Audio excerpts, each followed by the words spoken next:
Bonjour à tous. Bon là actuellement on est chez Suda. On va procéder à une petite sélection de Yamabuki et puis je vais vous montrer un petit peu ce qui fait aussi autre chose que des Tosai. Alors là on est devant un mode pond, vous pouvez voir. Hein. Et dans ce mode pond, ce ne sont pas des koi qu'on peut voir, ce sont des poissonneries. Alors là ils sont minuscules, je ne sais pas si vous allez les voir, ils sont vraiment tout petits tout petits. Alors en fait, il fait deux variétés, il fait deux couleurs, quatre couleurs de poissonnerie. On a les blancs, les jaunes, les noirs. Donc non, ça fait 3. Et donc, vous voyez, donc il les fait grandir dans les modes ponds comme là, comme celui-ci. Et vous voyez un petit bandeau blanc tout autour de la berge. En fait, c'est principalement ils mettent des sacs de fientes de poulet. Ça développe une sorte de phytoplancton. Hein, qui nourrit les petites larves. Vous les voyez? Voilà. Donc, petite parenthèse, en fait les mud ponds, on a différents types de mud ponds hein, pour faire grossir les koi. On a les mud ponds avec une grande profondeur qui sont dédiés pour faire grossir les nisai. Et vous voyez, en fait j'en ai un qui est vide là-bas derrière moi, qui avoisine une profondeur de 80 cm. Et donc vous avez les mud ponds qui sont beaucoup plus importants, avec une profondeur supérieure, où on va faire grossir les sansai. Comment ils sont? En fait, ce sont des bassins qui sont faits principalement en argile. Vous avez vraiment, là on n'a pas du mal à voir, mais ce sont vraiment, voilà, il n'y a pas de bâche.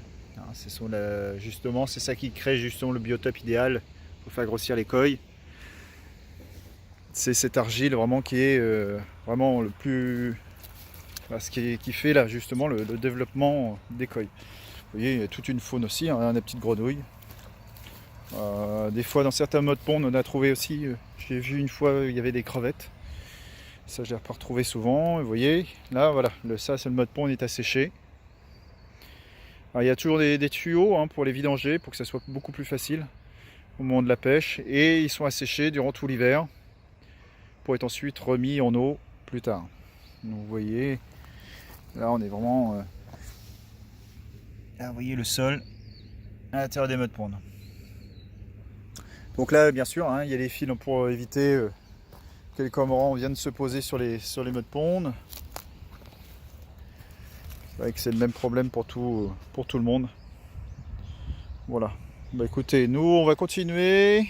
David, on va sélectionner quelques Yamabuki à des prix très très intéressants. Je vous ferai partager ça en vidéo.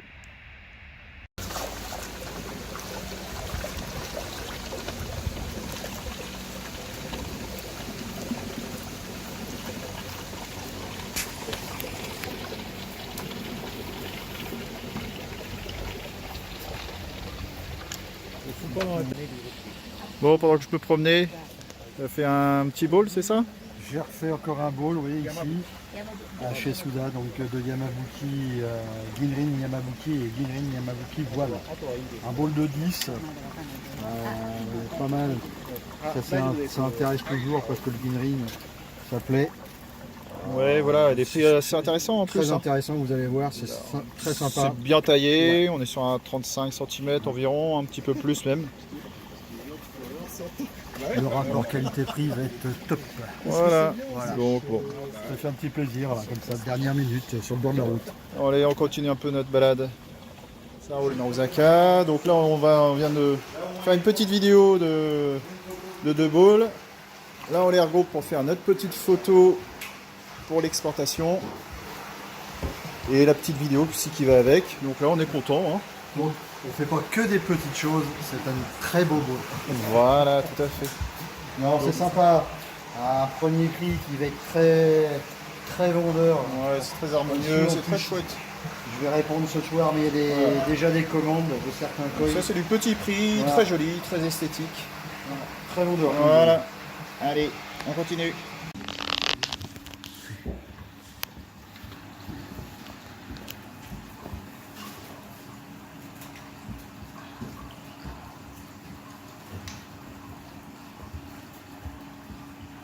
Ils ont quel âge pour ces trucs-là?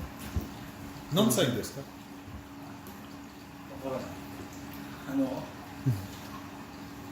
？8歳から25歳多分すごい20歳オーバー